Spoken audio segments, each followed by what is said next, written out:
नमस्कार। अच्छा, अभी नहीं शुरू हुआ। मनु, इसका वो का है, अभी शुरू नहीं अम्मा इसका क्या काम है? जहाँ ग्रीन बत्ती जल रही है वही है ना? हुआ। नमस्कार। तो आज जिस कहानी के साथ मैं हाजिर हूँ, उस कहानी के बारे में सोचते ही आंखें अभी से नम हुई जाती हैं। अभी तो उस कहानी को पढ़ना बाकी है। आज मैं ये कहानी पढ़ करके सुनाऊंगी, इसलिए कि जो इसकी शैली है, जिस तरह से लिखा गया है, जो स्टाइल है इसका लिखने का, जैसे लिखा है पंडित चंद्रधर शर्मा गुलेरी ने, और जो भाषा है, जो साइलेंसेस हैं इसमें लिखने के साथ साथ, आप जो इसमें एक मौन एक वो सुनेंगे, उसको रिक्रिएट, मुझे लगा कि कहीं अन्याय ना हो जाए उसको रिक्रिएट करने में, इसलिए मैं उस कहानी को आज आप लोगों को पढ़ करके सुनाऊंगी।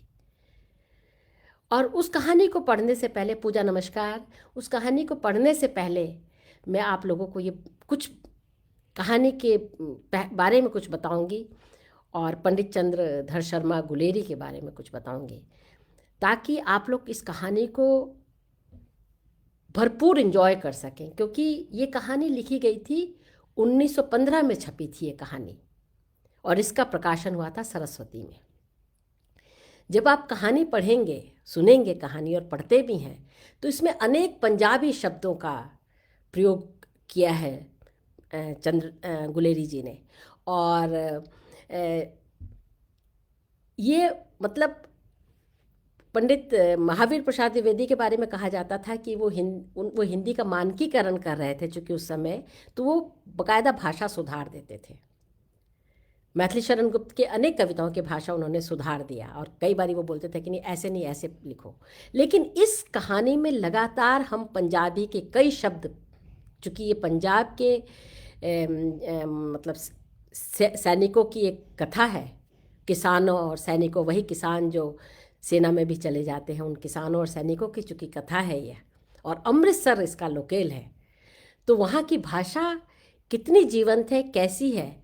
और हम लोग मानते हैं कि मतलब आंचलिकता की बात करते हैं और उसके बारे में कहते हैं, लेकिन हिंदी जब बन रही है 1915 में, तब हिंदी किस तरह से हर एक जगह की भाषा को ले रही है और अपने आप को समृद्ध कर रही है, ये इसका सुंदर उदाहरण है। दूसरी बात जो मैं कहना चाहती हूँ कि चंद्रधर शर्मा गुलेरी का जन्म हुआ था 1883 में, और उन्हें बहुत कम आयु प्राप्त हुई। वो 1922 में उनकी मृत्यु हो गई, जबकि वो मदन मोहन मालवीय के बुलावे पर हिंदू काशी विश्वविद्यालय में उनको बाकायदा प्रोफेसर और विभागाध्यक्ष बना करके उनको बुलाया गया, और वहाँ पर काम करते हुए फिर वो चल बसे। मात्र 39 साल उनको जीवन के मिले, लेकिन वो इतने उद्भट विद्वान थे। जयपुर में इनके पिता संस्कृत के बहुत बड़े विद्वान थे, तो जयपुर में ही इनका पूरा जन्म और पढ़ाई इन्होंने इलाहाबाद विश्वविद्यालय से और कलकत्ता विश्वविद्यालय से किया, और उद्भट विद्वान थे। संस्कृत के अलावा वो कई अन्य विदेशी भाषाएं भी जानते थे, ऐसा मैंने उनके परिचय में पढ़ा। और उन्होंने मात्र 3 कहानियाँ लिखी, सुखमय जीवन, बुद्धू का कांटा और उसने कहा था। 1915 में ये कहानी छपी है, यानी 1914 में ये पहले विश्व युद्ध, इसके जो पृष्ठभूमि में पहला विश्व युद्ध है, पहला विश्व युद्ध शुरू हुआ था जुलाई 1914 में। कहानी छपी है 1915 में। हम सब जानते हैं कि हमारे दिल्ली में जो इंडिया गेट है, उस पर विश्व युद्ध में, पहले विश्व युद्ध में जो सैनिक मारे गए थे, उनके नाम लिखे हुए हैं। और लहना सिंह का नाम उसमें नहीं होगा, क्योंकि लहना सिंह जाने किसका कौन होगा, किस पर आधारित ये कहानी। लेकिन मैं वहाँ पर लहना सिंह को पढ़ रही हूँ, और सच कहूँ तो जब भी मैं इस कहानी को पढ़ती हूँ तो मैं आपको बताऊँ, मुझे घनानंद याद आते हैं। और घनानंद का ये मैं ना सुनाऊँ तो बात न बनेगी, क्योंकि कहानी कुछ यही है। अति सूधो स्नेह को मार्ग है, जहाँ नेक सयानप बांक नहीं। प्रेम का मार्ग बड़ा सीधा है, वहाँ सियानापन नहीं चलता। तहाँ साँच चले तजी आपन पो, झिझके कपटी जे निशंक नहीं। सच्चे दिल से प्रेम करने वाले वहाँ पर चले जाते हैं, और जो कपटी हृदय हैं, जिनके मन में शंकाएं हैं, जिनके मन में प्रेम को लेकर शंकाएं हैं, वो नहीं चल पाते हैं, वो उसके मार्ग पर नहीं चलते। और इसमें देखिए, अपने को त्यागना, अपने अहम को त्यागना बड़ा महत्वपूर्ण है। और जब तक हम अहम को ना त्याग करें, अपने अहम को त्याग करने का मतलब ही नहीं कि अपने को मिटा दें, उस तरह से मिटा दें अकर्तव्य भाव से। जैसे कि 1917 में छपी हुई देवदास बड़ा अजीब सा कैरेक्टर है। वो प्रेम में मतलब खुद को भी नष्ट कर देता है और लोगों को भी कष्ट देता है। यहाँ पर एक आदमी अपने प्राण त्यागता है, लेकिन कई जीवन बचा लेता है, प्रेम को बचा लेता है। और इसीलिए ये प्रेम की अद्भुत कहानी है, अद्भुत रोमांटिक कहानी है, जिसमें रोमांस के साथ साथ कर्तव्य भावना साथ चलती है, खाली रोमांस नहीं चलता। तो बिल्कुल अलग है, बिल्कुल दोनों की दो दिशाएं हैं। 1917 में छपे हुए देवदास के और 1915 में सरस्वती में छपे हुए उसने कहा था कि। तो चंद्रधर शर्मा की गुलेरी की ये कहानी विश्व साहित्य में मैं इसको अमर कहानी मानती हूँ, one of the best love stories. और इसकी भाषा को देखिएगा, कहीं और नीचे बकायदा फुटनोट दिए गए हैं अर्थ समझने के लिए। फुटनोट भी मैं बताती रहूँगी, क्योंकि हो सकता है कि कई अर्थ लोगों को ना समझ में आए, तो वो फुटनोट भी मैं बताती चलूँगी। और इसको पढ़ने से पहले मैं अगर कबीर को, जिगर मुरादाबादी को और खुसरो को याद ना करूं तो क्या बात। प्रेम तो पढ़ने के लिए बहुत गहरे में डूबना ही पड़ता है। खुसरो दरिया प्रेम का, उल्टी उसकी धार, जो उतरा सो डूब गया, जो डूबा सो पार। इसमें तो डूबने की बात है, जो तैरेंगे वो नहीं पार पाएंगे। प्रेम तो डूबने वाली चीज़ है। और कबीर यह घर प्रेम का, खाला का घर नाई, शीस उतारे भूई धरे, सो बैठे घर माही। इसमें तो जब तक शीस नहीं उतरे, जब तक अपना अहंकार नहीं जाए, तब तक बात बनती नहीं। ये इश्क नहीं आसान, इतना तो समझ लीजिए, एक आग का दरिया है और डूब के जाना है। तो इस आग के दरिया में चलिए हम भी प्रवेश करें, और इस सूधो स्नेह के मार्ग को जरा पढ़ करके देखें तो सही कि क्या यह वैसा ही है जैसा मैं कह रही हूँ, या आप लोगों की कोई और बात है जो आप तुरंत टिप्पणी में लिख दीजिएगा, जो मुझे समृद्ध करेगी। आप लोग टिप्पणियाँ करते रहिए तो मुझे वो बात समृद्ध करती है। ठीक, तो हम पढ़ते हैं उसने कहा था, पंडित चंद्रधर शर्मा गुलेरी की कहानी अमर प्रेम कथा। बड़े बड़े शहरों के इक्के गाड़ी वालों की जबान के कोड़ों से जिनकी पीठ छिल गई है और कान पक गए हैं, उनसे हमारी प्रार्थना है कि अमृतसर के बम्बू काट वालों की बोली का मरहम लगावें। जब बड़े बड़े शहरों की चौड़ी सड़कों पर घोड़े की पीठ को चाबुक से धुनते हुए इक्के वाले कभी घोड़े की नानी से अपना निकट संबंध स्थिर करते हैं, कभी राह चलते पैदलों को आंखों के न होने पर तरस खाते हैं, कभी उनके पैरों की उंगलियों को चीथ कर अपने ही को सताया हुआ बताते हैं, और संसार भर की ग्लानि, निराशा और क्षोभ के अवतार बने नाक की सीध चले जाते हैं, तब अमृतसर में उनकी बिरादरी वाले तंग चक्करदार गलियों में हर एक लड्ढी वाले यानी गाड़ी वाले के लिए ठहर कर सब्र का समुद्र उमड़ा कर बचो खालसा जी, हटो भाई जी, ठहरना माई, आने दो लाला जी, हटो बादशाह, हटो बादशाह, कहते हुए सफ़ेद फेंटों, खच्चरों और बतकों, गन्ने और खोमचे और भार वालों के जंगल में से राह खेते हैं, राह खेते हैं। वाह क्या बात है, खेना, जैसे नाव खेई जा रही हो। क्या मजाल है कि जी और साहब बिना सुने किसी को हटना पड़े। यह बात नहीं कि उनकी जीभ चलती नहीं, चलती है, पर मीठी छुरी की तरह महीन मार करती है। यदि कोई बुढ़िया बार बार चितौनी देने पर भी लीक से नहीं हटती, तो उनकी बचनावली के ये नमूने हैं। हट जा जीणे जोगिए, हट जा कर्मा वालिए, हट जा पुत्ता प्यारिए, बच जा लंबी वालिए।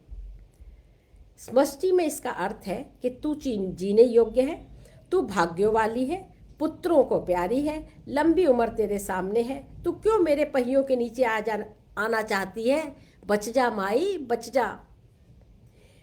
ऐसे बम्बू काट वालों के बीच में होकर एक लड़का और लड़की चौक की एक दुकान पर मिले। उसके बालों और इसके ढीले सुतने से जान पड़ता था कि दोनों सिख हैं। वह अपने मामा के केश धोने के लिए दही लेने आया था और यह रसोई के लिए बड़ियाँ। आय हाय, अमृतसरी बड़ियाँ, क्या बात। दुकानदार एक परदेसी से गुथ रहा था जो शेर भर गीले पापड़ों की गड्डी को गिने बिना हटता न था। अच्छा हुआ गिन रहा था, तभी इनको बात करने का मौका भी मिल गया। तेरे घर कहाँ है? मगरे में। और तेरे? माझे में। यहाँ कहाँ रहती है? अतर सिंह की बैठक में, वे मेरे मामा होते हैं। मैं भी मामा के यहाँ आया हूँ। उनका घर गुरु बाजार में है। इतने में दुकानदार निपटा और इनका सौदा देने लगा। सौदा लेकर दोनों साथ साथ चले। कुछ दूर जाकर लड़के ने मुस्कुरा कर पूछा, तेरी कुड़माई हो गई? सगाई, तेरी कुड़माई हो गई? इस पर लड़की कुछ आंखें चढ़ाकर धत कहकर दौड़ गई और लड़का मुंह देखता रह गया। दूसरे तीसरे दिन सब्जी वाले के यहाँ या दूध वाले के यहाँ अकस्मात दोनों मिल जाते। महीना भर यही हाल रहा। 2-3 बार लड़के ने फिर पूछा, तेरी कुड़माई हो गई? और उत्तर में वही धत मिला। एक दिन जब लड़के ने वैसे ही हंसी में चिढ़ाने के लिए पूछा, तेरी कुड़माई हो गई? तेरी कुड़माई हो गई? इस तरह से पूछा होगा लड़के ने, तेरी कुड़माई हो गई? तब लड़की लड़के की संभावना के विरुद्ध बोली, हाँ हो गई। कैसे बोली होगी? शर्मा शर्मा के, हाँ हो गई। और मुंह नीचे कर लिया होगा, कब? कल। देखते नहीं ये रेशम का कढ़ा हुआ सालू। लड़की भाग गई। लड़के ने घर की राह ली। रास्ते में एक लड़के को मोरी में ढकेल दिया, एक छाबड़ी वालों की दिन भर की कमाई खोई, एक कुत्ते पर पत्थर मारा, एक गोभी वाले के ठेले में दूध उड़ेल दिया, सामने नहाकर आती हुई किसी वैष्णवी से टकराकर अंधे की उपाधि पाई, तब कहीं घर पहुंचा। तेरी कुरमाई हो गई? हाँ, देखते नहीं तुम मेरा शालू। राम राम, यह भी कोई लड़ाई है? दिन रात खंदकों में बैठे हड्डियां अकड़ गईं। लुधियाने से 10 गुना जाड़ा और मेह और बर्फ ऊपर से पिंडलियों तक कीच में धंसे हुए हैं। गनीम कहीं दिखाता नहीं। गनीम माने दुश्मन। दुश्मन कहीं दिखाता नहीं। घंटे 2 घंटे में कान के पर्दे फाड़ने वाले धमाके के साथ सारी खंदक हिल जाती है और 100-100 गज धरती उछल पड़ती है। इस गैबी गोले से बचे तो कोई लड़े। नगरकोट का जलजला सुना था, भूकंप। यहाँ दिन में 25 जलजले होते हैं। जो कहीं खंदक से बाहर साफा या कुहनी निकल गई तो चटाक से गोली लगती है। न मालूम बेईमान मिट्टी में लेटे हुए हैं या घास की पत्तियों में छिपे रहते हैं। लहसना सिन और 3 दिन हैं, 4 तो खंदक में बिता ही दिए। परसों रिलीफ आ जाएगी और फिर 7 दिनों की छुट्टी। अपने हाथों झटका करेंगे। बकरा काटेंगे और पेट भर खाकर सो रहेंगे। उस फरंगी मेम, फ्रेंच उससे लड़ रहे हैं, ये लोग फ्रेंच सॉइल पर हैं, फ्रांस में हैं। उस फरंगी मेम के बाग में मखमल की सी हरी घास है, फल और दूध की वर्षा कर देती है। लाख कहते हैं, दाम नहीं लेती। कहती है तुम राजा हो, मेरे मुल्क को बचाने आए हो। 4 दिन तक पलक नहीं झपी। बिना फेरे घोड़ा बिगड़ता है और बिना लड़े सिपाही। मुझे तो संगीन चढ़ाकर मार्च का हुक्म मिल जाए तो फिर 7 जर्मनों को अकेला मारकर न लौटूं तो मुझे दरबार साहब की देहली पर मत्था टेकना नसीब ना हो। पाजी कहीं के कलों के घोड़े संगीन देखते ही मुंह फाड़ देते हैं और पैर पकड़ने लगते हैं। यो अंधेरे में 30-30 मन का घोला फेंकते हैं। उस दिन धावा किया था, 4 मील तक एक जर्मन नहीं छोड़ा था। पीछे जनरल साहब ने हट आने का कमान दिया, नहीं तो सीधे बर्लिन पहुंच जाते। क्यों? सूबेदार हजारा सिंह ने मुस्कुरा कर कहा। लड़ाई के मामले जमादार या नायक के चलाए नहीं चलते। बड़े अफसर दूर की सोचते हैं। 300 मील का सामना है, एक तरफ बढ़ गए तो क्या होगा? सूबेदार जी सच है, लहना सिंह बोला, पर करें क्या? हड्डियों में जो जाड़ा धंस गया है, सूर्य निकलता नहीं और खाई में दोनों तरफ से चंबे की बावलियों के से सोते झड़ रहे हैं। एक धावा हो जाए तो गर्मी आ जाए। उद्यमी उठ, सिगड़ी में कोले डाल। वजीरा, तुम 4 जने बाल्टियां लेकर खाई पर का पानी बाहर फेंको।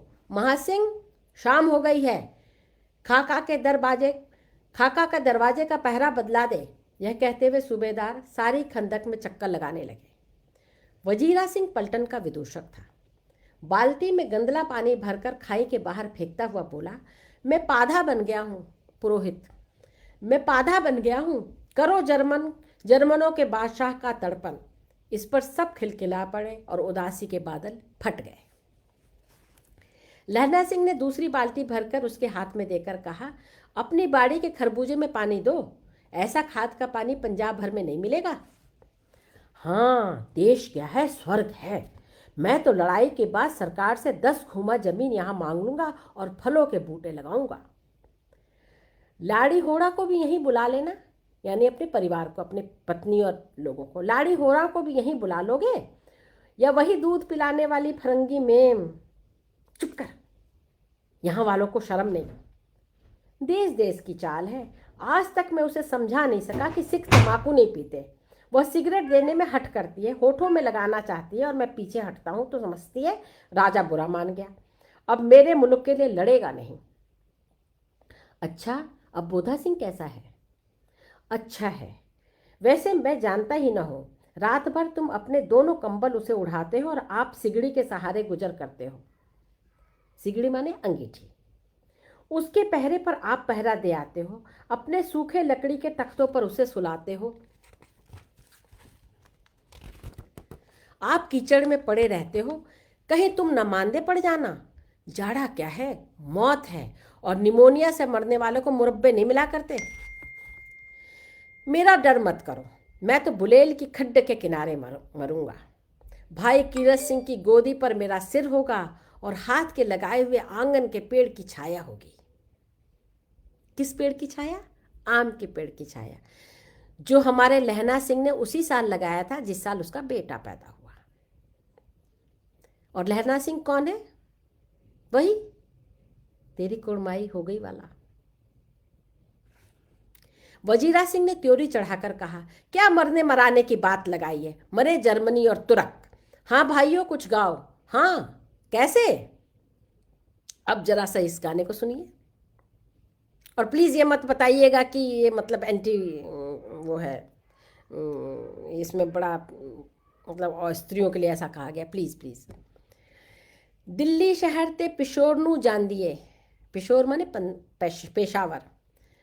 दिल्ली शहर ते पिशोर नू जांदिए, कर लेना लोंगा दा व्यापार मंडिए, कर लेना नाड़े दा सौदा अड़िए, ओए लाना चटाका कदुए नू, कद्दू बनाए मज़ेदार गोरिए, हुण लागा चटाका कद्दुए नू।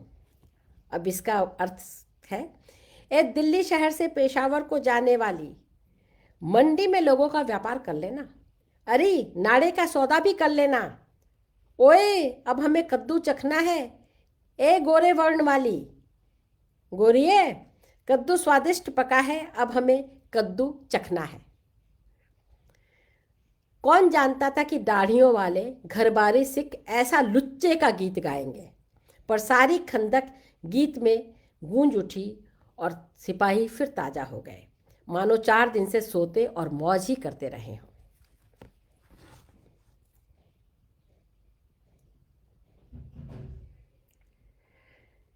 दोपहर रात गई है, अंधेरा है, सन्नाटा छाया हुआ है। बोध सिंह खाली बिस्किटों के 3 टिनों पर अपने दोनों कंबल बिछाकर और लहना सिंह के 2 कंबल और एक बरान की ओवरकोट ओढ़कर सो रहा है।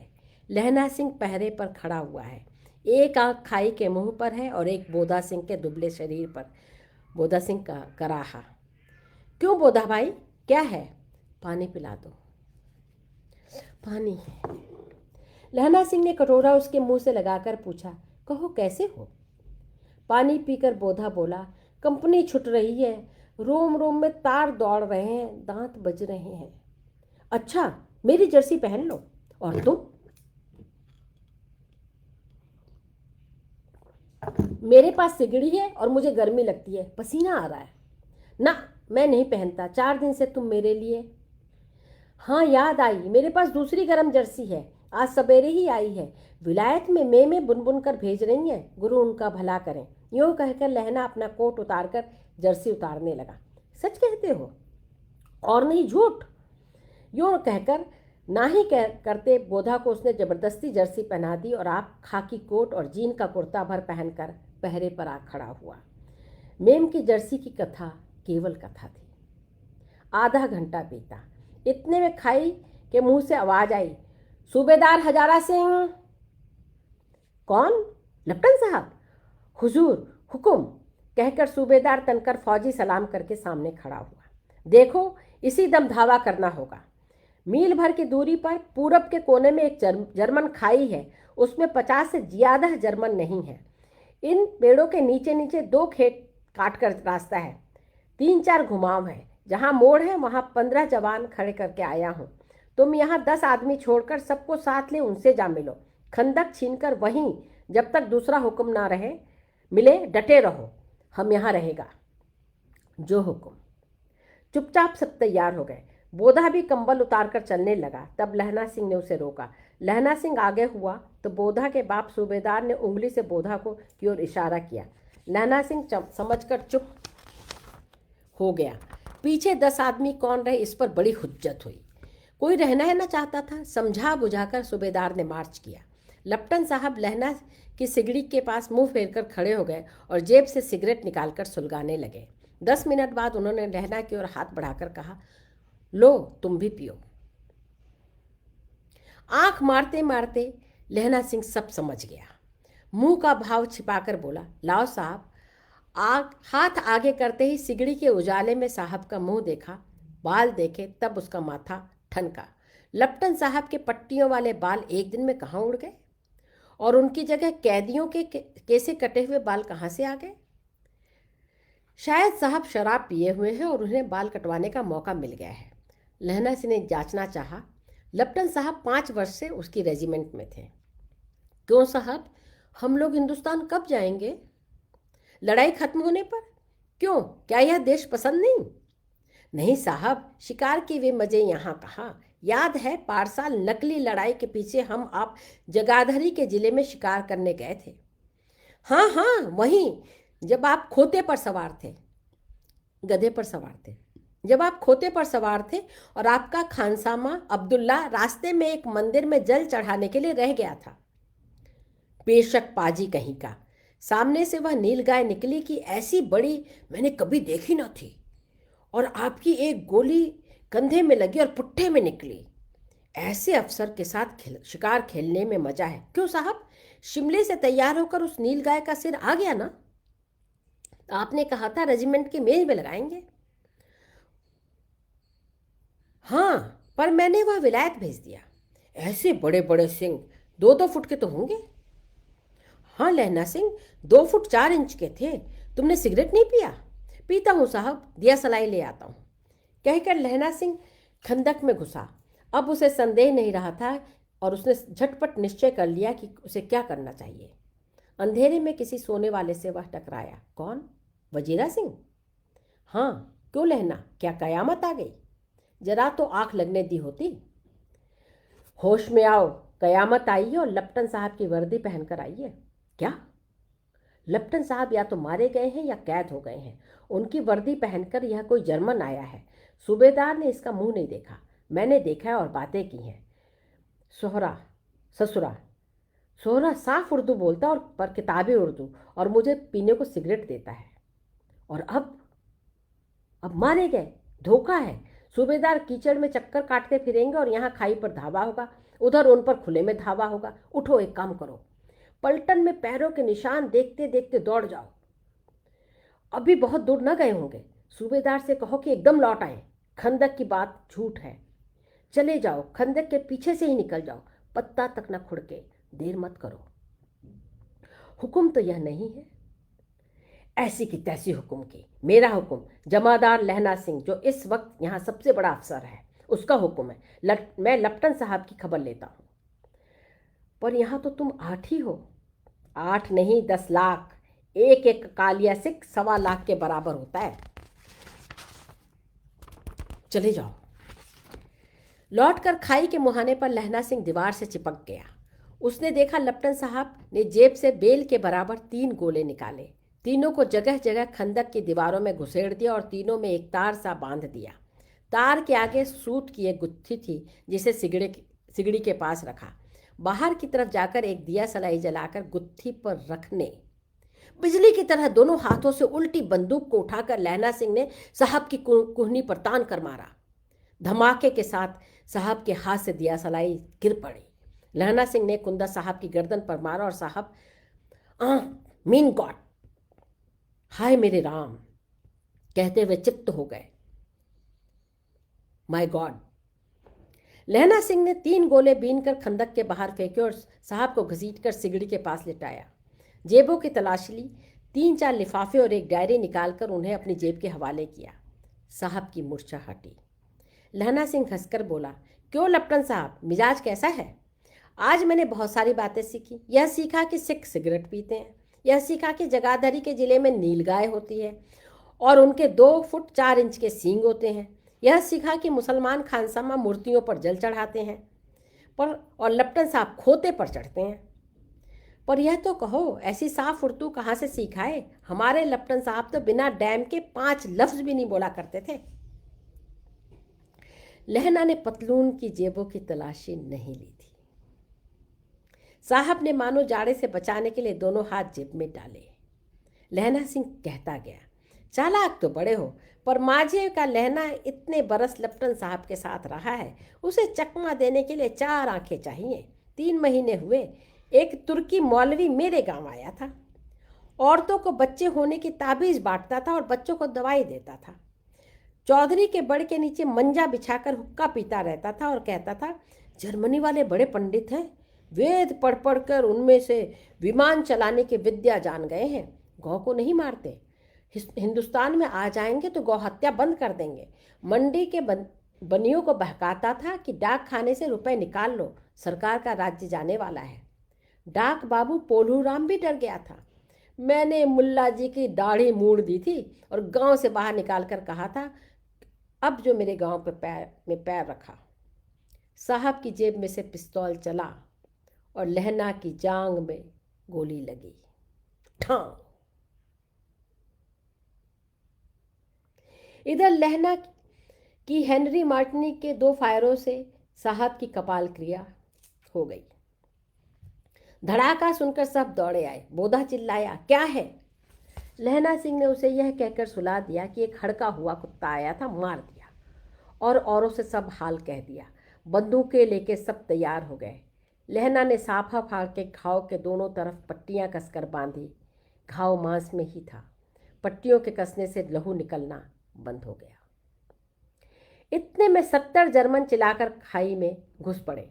सिखों की बंदूकों की बाढ़ ने पहले धावे को रोका। दूसरे को रोका, पर यहाँ थे 8। लहना सिंह तक तक कर मार रहा था, वह खड़ा था, बाकी सब लेटे हुए थे। और वे 70 अपने मुर्दा भाइयों के शरीर पर चढ़कर जर्मन आगे घुसे आते थे। थोड़े से मिनटों में वे अचानक आवाज आई, वाह गुरुजी की फतह, वाह गुरुजी का खालसा। और धड़ाधड़ बंदूकों के फायर जर्मनों की पीठ पर पड़ने लगे। ऐन मौके पर जर्मन 2 चक्की के पाटों के बीच में आ गए।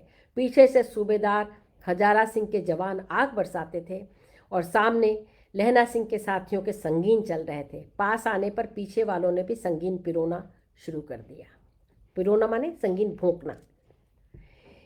एक किलकारी और, अकाल सिक्का दी फौज आई, वाहे गुरु जी दी फतह, वाह गुरु जी दा खालसा, सत श्री अकाल पुरख।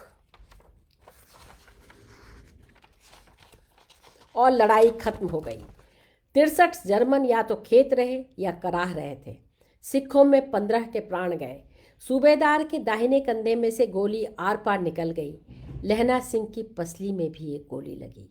उसने घाव को खंदक की गीली मिट्टी से पूर लिया और बाकी का साफा कसकर कमरबंद की तरफ लपेट लिया। किसी को खबर न हुई कि लहना के दूसरा घाव, भारी घाव लगा है। लड़ाई के समय चांद निकल आया था, ऐसा चांद जिसके प्रकाश से संस्कृत कवियों का दिया हुआ क्षय नाम सार्थक होता है। प्रकांड पंडित, हम प्रकांड पंडित की कहानी पढ़ रहे हैं, सो इसका भी नज़ारा, इसका भी आनंद लें हम लोग। ऐसा चांद जिसके प्रकाश से संस्कृत कवियों का दिया हुआ क्षय नाम सार्थक होता है। और हवा ऐसी चल रही थी जैसी कि बाण भट्ट की भाषा में दंत वीणोपदेशाचार्य कहलाती। दंत वीणोपदेशाचार्य, दांत की वीणा बजने लगे ऐसा। वाह। वजीरा सिंह कह रहा था कि कैसे मन मन भर फ्रांस की भूमि मेरे बूटों से में चिपक रही थी जब मैं दौड़ा दौड़ा सूबेदार के पीछे गया था। सूबेदार लहना सिंह से सारा हाल सुन और कागजात पाकर उसकी तुरंत बुद्धि को सब सराह रहे थे और कह रहे थे, तू न होता तो आज सब मारे जाते। इस लड़ाई की आवाज़ 3 मील दाहिनी ओर की खाई वालों ने सुन ली थी। उन्होंने पीछे टेलीफोन कर दिया था। वहाँ से झटपट 2 डॉक्टर और 2 बीमार ढोने वाली गाड़ियाँ चलीं जो कोई 1.5 घंटे के अंदर अंदर आ पहुँची। फील्ड अस्पताल नज़दीक था। सुबह होते होते वहाँ पहुँच जाएंगे, इसलिए मामूली पट्टी बांधकर एक गाड़ी में घायल लिटाए गए और दूसरी में लाशें रखी गई। सूबेदार ने लहना सिंह की जांच में पट्टी बंधवानी चाहिए, पर उसने यह कहकर टाल दिया कि थोड़ा घाव है, सवेरे देखा जाएगा। बोधा सिंह ज्वर से बर्रा रहा था, वह गाड़ी में लिटाया गया। लहना को छोड़कर सूबेदार जाते नहीं थे। यह देख लहना ने कहा, तुम्हें बोधा की कसम है और सूबेदारनी की भी सौगंध है जो इस गाड़ी में ना चले जाओ। और तुम मेरे लिए वहाँ पहुँचकर गाड़ी भेज देना, और जर्मन मुर्दों के लिए भी तो गाड़ियाँ आती होंगी। मेरा हाल बुरा नहीं, देखते नहीं मैं खड़ा हूँ, वजीरा सिंह मेरे पास ही है। अच्छा, पर बोधा गाड़ी में लेट गया। भला आप भी चढ़ जाओ, सुनिए तो। सूबेदारनी, होरा को चिट्ठी लिखो तो मेरा मत्था टेकना लिख देना, और जब घर जाओ तो कह देना कि मुझसे जो उन्होंने कहा था वह मैंने कर दिया।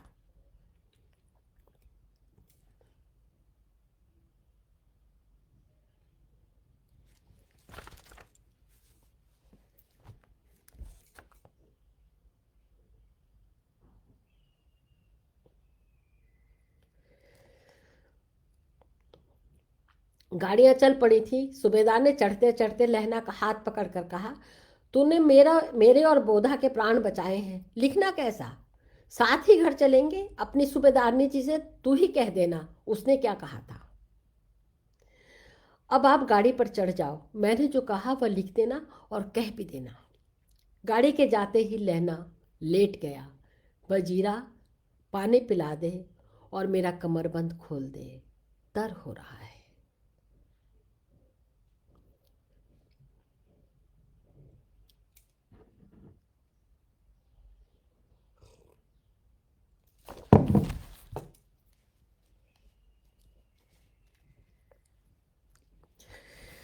मृत्यु के कुछ समय पहले स्मृति बहुत साफ हो जाती है।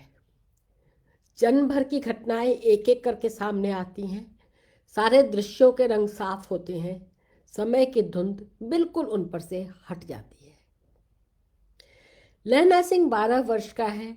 अमृतसर में मामा के यहाँ आया हुआ है। दही वाले के यहाँ, सब्जी वाले के यहाँ, हर कहीं उसे एक 8 वर्ष की लड़की मिल जाती है। जब वह पूछता है, तेरी कुर्माई हो गई, तब धत कहकर वह भाग जाती है। एक दिन उसने वैसे ही पूछा तो उसने कहा, हाँ कल हो गई। देखते नहीं, यह रेशम के फूलों वाला सालू। सुनते ही लहना सिंह को दुख हुआ, क्रोध हुआ। क्यों हुआ? वजीरा सिंह, पानी पिला दे। 25 वर्ष बीत गए। अब लहना सिंह नंबर 77 राइफल्स जमादार हो गया है। उस 8 वर्ष की कन्या का ध्यान ही न रहा। न मालूम वह कभी मिली थी या नहीं। 7 दिन की छुट्टी लेकर जमीन के मुकदमे की पैरवी करने वह घर गया। वहाँ रेजिमेंट के अफसर की चिट्ठी मिली कि फौज लाम पर जाती है, फौरन चले आओ। साथ ही सूबेदार हजारा सिंह की चिट्ठी मिली कि मैं और बोध सिंह भी लाम पर जाते हैं, लौटते हुए हमारे घर होते आना, साथ चलेंगे। सूबेदार के घर रास्ते में पड़ता था और सूबेदार उसे बहुत चाहता था। लहना सिंह सूबेदार के यहाँ पहुंचा।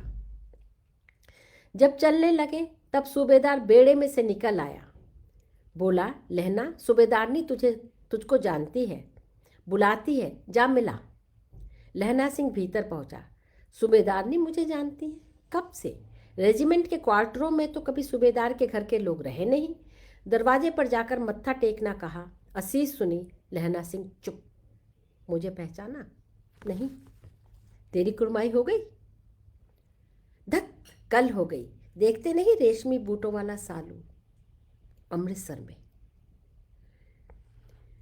भावों की टकराहट से मूर्छा खुली, करवट बदली, पसली का घाव बह निकला। वजीरा, पानी पिला, उसने कहा था। स्वप्न चल रहा है। सूबेदारनी कह रही है, मैंने तेरे को आते ही पहचान लिया। एक काम कहती हूँ, मेरे तो भाग फूट गए। सरकार ने बहादुरी का खिताब दिया है, पर सरकार ने हम तीमियों की घघरिया पलटन क्यों न बना दी, जो मैं भी सूबेदार जी के साथ चली जाती। एक बेटा है, फौज में भर्ती हुए उसे 1 ही वर्ष हुआ। उसके पीछे 4 और हुए, पर एक भी नहीं बचा। सूबेदारनी रोने लगी। अब दोनों जाते हैं, मेरे भाग। तुम्हें याद है, एक दिन टांगे वाले का घोड़ा दही वाले की दुकान के पास बिगड़ गया था। तुमने उस दिन मेरे प्राण बचाए थे।